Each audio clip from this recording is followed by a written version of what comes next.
béna az égbe kijön! A munkás béna az égbe kijön! Ez lesz velük is! Nem kell, Viktor! Hát az, aki nem is dolgozott életébe ilyen munkakörülmények között, az ne hozzon ilyen törvényt. Az, aki tulajdonképpen a mi pénzünkön tanult, a mi egyszerű emberek pénzért,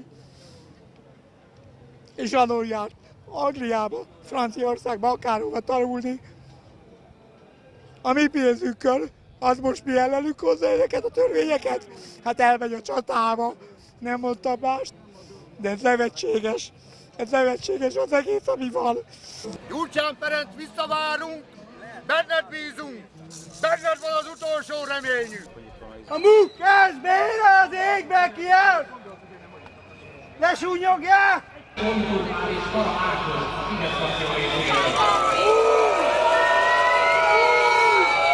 Köcsög Fidesz! Köcsög! Köcsög Fidesz! A munkás béna az égbe kijön! A munkás béna az égbe kijön!